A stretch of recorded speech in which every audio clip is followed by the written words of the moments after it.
Assalamualaikum warahmatullahi wabarakatuh. Selamat pagi anak-anak, salam sejahtera bagi kita semua. Bagaimana kabarnya anak-anak? Semoga sehat selalu ya. Nah baiklah, sebelum memulai pembelajaran hari ini, alangkah baiknya kita berdoa. Marilah kita berdoa agar pembelajaran kita diberi kelancaran dan juga diberkahi. Berdoa menurut agama dan kepercayaan masing-masing, dimulai. Selesai. Nah oke, pada pertemuan kali ini saya akan menjelaskan materi mengenai analisis unsur-unsur pembangun teks cerpen. Nah apa yang dimaksud dengan cerpen? Cerita pendek. Iya betul sekali, cerpen itu merupakan singkatan dari cerita pendek. Lalu ciri-cirinya bagaimana ya? Unsur-unsur pembangun teks cerpen itu apa saja ya? Kalau menulis teks cerpen menggunakan bahasa yang seperti apa? Nah, untuk menjawab itu semua, yuk simak video pembelajaran ini sampai selesai. Nah, dalam pembelajaran hari ini kita akan membahas yang pertama mengenai pengertian teks cerpen, yang kedua unsur-unsur pembangun teks cerpen, kemudian yang ketiga struktur teks cerpen, yang keempat kebahasaan teks cerpen, dan yang kelima menulis kembali teks cerpen. Nah, mengapa disebut cerita pendek? Nah, yang pertama alasannya kurang dari 10.000 kata. Kemudian yang kedua beralur tunggal atau lurus. Yang ketiga, tokohnya tidak mengalami perubahan nasib. Yang keempat, dapat selesai dibaca sekali duduk. Dan yang kelima, memuat cerita kehidupan sehari-hari. Nah, baiklah, masuk ke dalam materi yang pertama mengenai pengertian teks cerpen. Nah, cerpen ini adalah salah satu bentuk karya sastra berupa prosa yang bersifat fiksi dan memiliki satu konflik dalam ceritanya. Berbeda dengan novel maupun novelet, cerpen ini memiliki isi yang lebih sedikit. Nah, cerpen juga berisi tidak lebih dari 10.000 kata. Pada umumnya, cerita pendek ini bisa memberikan kesan dominan dan berkonsentrasi pada permasalahan satu tokoh. Nah, menurut Murhadi dan Hasanuddin dalam Rahmani tahun 2021 halaman 25 mengatakan bahwa cerpen ini adalah karya fiksi atau rekaan imajinatif dengan mengungkapkan satu permasalahan yang ditulis secara singkat dan padat dengan memiliki komponen atau unsur struktur berupa alur atau plot, kemudian latar atau setting, penokohan, sudut pandang, gaya bahasa, dan tema serta amanat. Nah baik, yang kedua kita membahas mengenai unsur-unsur pembangun teks cerpen.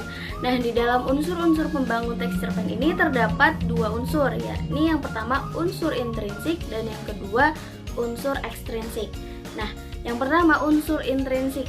Unsur intrinsik ini adalah unsur pembangun dari teks cerpen ini yang berasal dari dalam cerpen itu sendiri. Nah, jika diibaratkan sebuah bangunan, maka unsur intrinsik ini adalah komponen-komponen dari bangunan tersebut. Sedangkan unsur ekstrinsik berasal dari luar teks cerpen itu sendiri. Unsur ekstrinsik ini terdiri dari latar belakang penulis, latar belakang masyarakat, dan juga nilai atau pandangan hidup begitu. Bahasan yang pertama mengenai unsur intrinsik. Unsur intrinsik cerpen ini terdiri dari tema, tokoh atau penokohan, alur cerita, latar, gaya bahasa, sudut pandang, dan amanat. Nah, yang pertama ada tema. Tema ini jarang dituliskan secara tersurat oleh pengarangnya.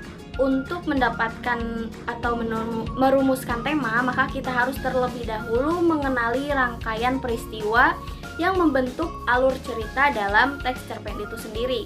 Dengan kata lain, tema ini merupakan ide atau gagasan dasar yang melatar belakangi keseluruhan dari cerita yang ada dari cerpen tersebut. Tema ini memiliki sifat umum dan general yang dapat diambil dari lingkungan sekitar, permasalahan yang ada di masyarakat, kisah pribadi pengarang sendiri, pendidikan, sejarah, dan lain-lain. Yang kedua ada penokohan. Penokohan ini merupakan cara pengarang menggambarkan dan mengembangkan karakter tokoh-tokoh dalam sebuah cerita. Ketiga ada alur. Alur ini merupakan pola pengembangan cerita yang terbentuk oleh hubungan sebab akibat ataupun bersifat kronologis. Yang keempat ada latar. Latar atau setting ini merupakan tempat, waktu, ataupun suasana dalam sebuah peristiwa yang digunakan dalam suatu cerita. Nah, yang selanjutnya ada gaya bahasa. Gaya bahasa dalam sebuah cerita ini berfungsi untuk menciptakan suatu nada atau suasana persuasif, serta merumuskan dialog yang mampu memperlihatkan hubungan dan interaksi antara sesama tokoh. Yang selanjutnya ada sudut pandang. Sudut pandang ini merupakan strategi yang digunakan oleh pengarang cerpen untuk menyampaikan ceritanya. Yang selanjutnya ada amanat. Amanat ini merupakan pesan yang hendak disampaikan oleh pengarang kepada para pembacanya begitu. Amanat dalam cerpen ini pada umumnya bersifat tersirat. Kehadiran amanat ini pada umumnya tidak bisa terlepas dari tema cerita. Misalnya tema cerita itu tentang perjuangan kemerdekaan, maka amanat cerita itu pun tidak jauh dari pentingnya mempertahankan buah kemerdekaan tersebut begitu. Pesan selanjutnya mengenai unsur ekstrinsik. Unsur ekstrinsik ini ada 3 ya. Yang pertama, latar belakang penulis ini meliputi pengalaman pribadi penulis, riwayat hidup, dan juga aliran sastra penulis itu sendiri.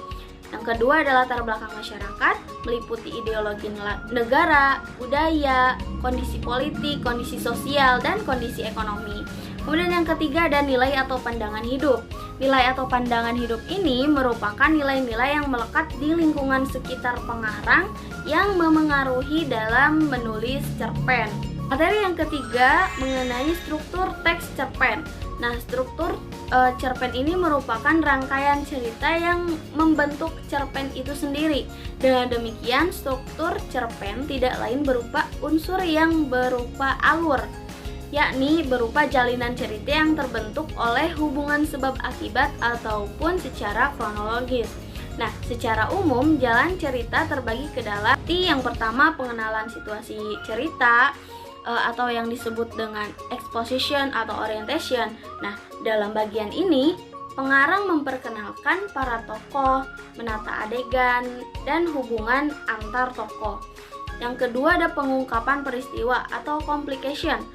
Dalam bagian ini disajikan peristiwa awal yang menimbulkan berbagai masalah, pertentangan, ataupun kesukaran-kesukaran bagi para tokohnya dalam sebuah cerpen tersebut. Yang ketiga, menuju pada adanya konflik atau resignation. Terjadi peningkatan perhatian, kegembiraan, kehebohan, ataupun keterlibatan berbagai situasi yang menyebabkan bertambahnya kesukaran para tokoh dalam teks cerpen tersebut. Yang keempat ada puncak konflik atau turning point. Nah, bagian ini disebut pula sebagai klimaks. Nah, inilah bagian cerita yang paling dasar dan mendebarkan. Kemudian yang kelima ada penyelesaian, ending atau coda. Nah, sebagai akhir cerita pada bagian ini berisi penjelasan mengenai sikap ataupun nasib-nasib yang dialami tokohnya setelah mengalami peristiwa puncak tersebut. Masuk ke dalam materi keempat mengenai kebahasaan teks cerpen. Yang pertama, banyak menggunakan kalimat bermakna lampau yang ditandai oleh fungsi-fungsi keterangan yang bermakna kelampauan, seperti ketika itu, beberapa tahun yang lalu, telah terjadi, dan sebagainya.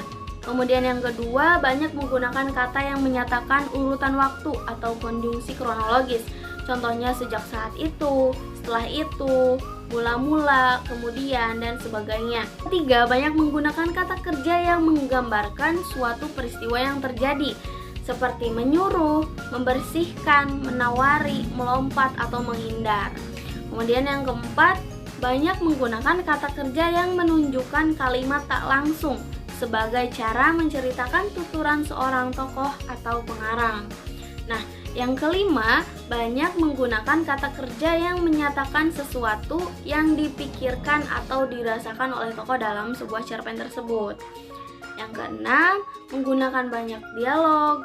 Yang ketujuh, menggunakan kata-kata sifat atau descriptive language untuk menggambarkan tokoh, tempat, ataupun suasana. Kelima, menulis kembali teks cerpen.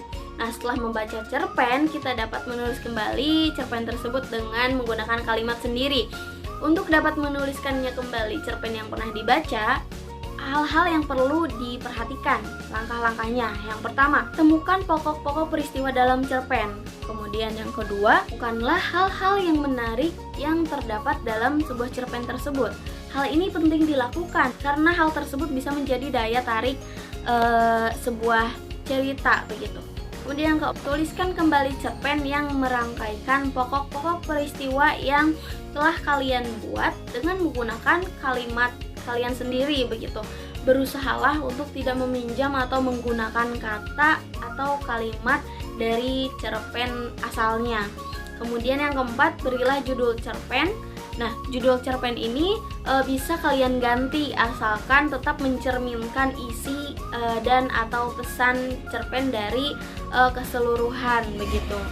Nah, demikianlah penjelasan materi mengenai analisis unsur-unsur pembangun teks cerpen. Semoga ilmu yang telah kita pelajari hari ini dapat bermanfaat bagi kehidupan kita ya. Terima kasih sudah menyimak video pembelajaran ini sampai dengan selesai. Sampai jumpa di video pembelajaran berikutnya. Wassalamualaikum warahmatullahi wabarakatuh.